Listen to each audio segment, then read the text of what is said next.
நலம் காக்கும் ஸ்டாலின், உங்கள் குடும்பத்தின் நலன் அரசின் பொறுப்பு.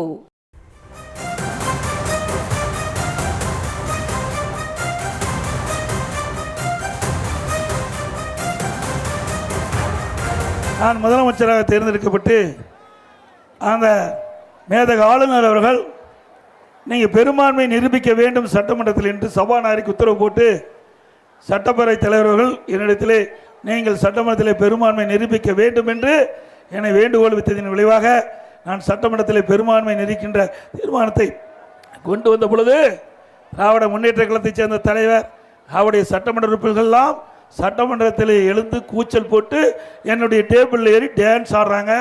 சகோதரர் அருமைச்சகோதரர் தங்கமணி டேபிள் ஏறி டான்ஸ் ஆடுறாங்க. அதோட சட்டமன்ற பேரவைத் தலைவர் இருக்கையிலிருந்து சட்டமன்ற பேரவைத் தலைவர் கீழே இழுத்து விட்டு திமுக சட்டமன்ற அமர்ந்து ஒரு காட்சி அளித்தாங்க. சட்டம் இயற்ற மாமன்றத்தில் இப்படிப்பட்ட ரகளையில் ஈடுபடுகின்ற ஆட்சி தொடர வேண்டுமா? அது மட்டுமில்லை, அப்பொழுது தீர்மானம் நிறைவேற்றப்பட்டு விட்டது.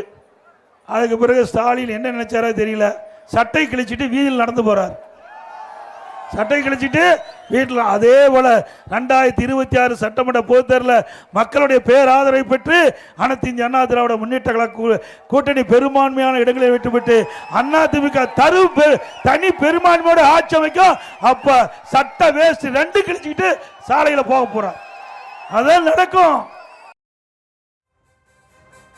நான் முதலமைச்சராக தேர்ந்தெடுக்கப்பட்டு அந்த மேதக ஆளுநர் அவர்கள் நீங்கள் பெரும்பான்மை நிரூபிக்க வேண்டும் சட்டமன்றத்தில் என்று சபாநாயகருக்கு உத்தரவு போட்டு சட்டப்பேரவை தலைவர்கள் என்னிடத்திலே நீங்கள் சட்டமன்றத்தில் பெரும்பான்மை நிரூபிக்க வேண்டும் என்று என்னை வேண்டுகோள் வித்ததின் விளைவாக நான் சட்டமன்றத்தில் பெரும்பான்மை நிரூபிக்கின்ற தீர்மானத்தை கொண்டு வந்த பொழுது திராவிட முன்னேற்ற கழகத்தைச் சேர்ந்த தலைவர் அவருடைய சட்டமன்ற உறுப்பினர்கள்லாம் சட்டமன்றத்தில் எழுந்து கூச்சல் போட்டு என்னுடைய டேபிளில் ஏறி டான்ஸ் ஆடுறாங்க.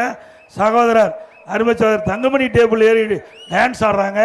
அதோட சட்டமன்ற பேரவைத் தலைவர் இருக்கையிலிருந்து சட்டமன்ற பேரவைத் தலைவர் கீழே இழுத்து விட்டு திமுக சட்டமன்ற அமர்ந்து ஒரு காட்சி அளித்தாங்க. சட்டம் இயற்ற மாமன்றத்தில் இப்படிப்பட்ட ரகளையில் ஈடுபடுகின்ற ஆட்சி தொடர வேண்டுமா? அது மட்டுமில்லை, அப்பொழுது தீர்மானம் நிறைவேற்றப்பட்டு விட்டது. அதுக்கு பிறகு ஸ்டாலின் என்ன நினைச்சாரோ தெரியல, சட்டை கிழிச்சிட்டு வீதியில் நடந்து போறார். சட்டை கிழிச்சிட்டு வீட்டில் அதே போல 2026 சட்டமன்ற பொதுத்தேர்தலில் மக்களுடைய பேராதரவை பெற்று அனைத்து இந்திய அண்ணா திராவிட முன்னேற்ற கழக கூட்டணி பெரும்பான்மையான இடங்களை விட்டுவிட்டு அதிமுக தனி பெரும்பான்மையோட ஆட்சி அமைக்கும். அப்ப சட்ட வேஸ்ட் 2 கிழிச்சிட்டு சாலையில் போக போறார். அதான் நடக்கும்.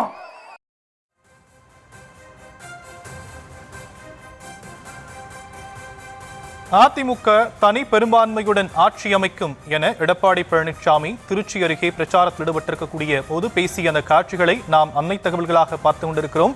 விவரங்களை நம்முடைய செய்தியாளர் ராஜேஷ் வழங்க நாம் கேட்கலாம். ராஜேஷ், நேற்றைய தினம் நெல்லையில் மத்திய உள்துறை அமைச்சர் அமித்ஷா 2026 தேர்தலில் கூட்டணி ஆட்சி தான் அமையும் என திட்டவட்டமாக சொல்லியிருந்த நிலையில் இன்றைய தினம் திருச்சியில் எடப்பாடி பழனிசாமி தனி பெரும்பான்மையுடன் ஆட்சி அமைப்போம் அப்படின்னு மீண்டும் சொல்லியிருக்கிறாரு. இதிலிருந்து புரிந்து கொள்ள வேண்டிய விஷயங்கள் என்ன?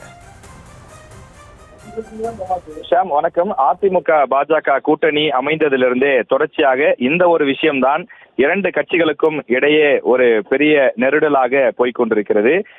அதிமுகவை பொறுத்தவரையிலே எப்போதும் போல நாங்கள் தனித்துதான் ஆட்சி அமைப்போம், கூட்டணி ஆட்சியில் எங்களுக்கு விருப்பம் கிடையாது என்று வெளிப்படையாகவே அந்த கட்சியினுடைய பொதுச் செயலாளர் தொடங்கி முன்னாள் அமைச்சர்களிலிருந்து பலரும் கருத்து தெரிவித்து வருகிறார்கள். ஆனால் பாஜகவை பொறுத்தவரையிலே கூட்டணி ஆட்சி என்பதில் நாங்கள் உறுதியாக இருக்கிறோம்.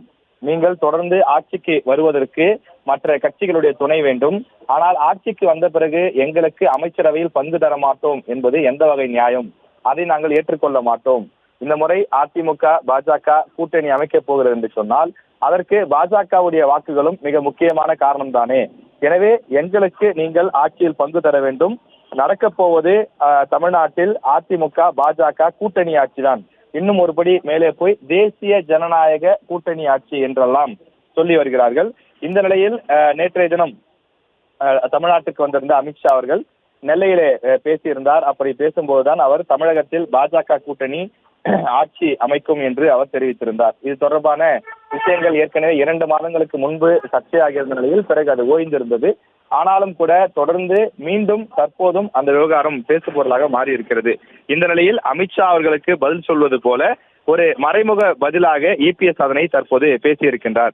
குறிப்பாக 2026 அதிமுக தனி பெரும்பான்மையுடன் ஆட்சி அமைக்கும் என அவர் திட்டவட்டமாக கூறியிருக்கின்றார்.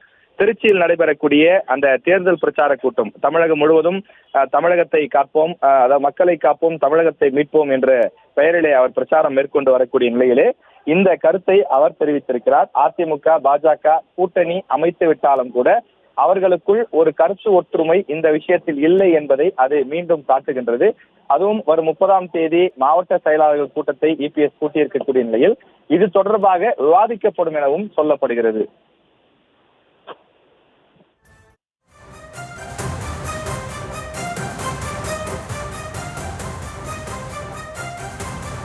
தற்போதைய விரிவான விவரங்களுக்கு நன்றி ராஜேஷ்.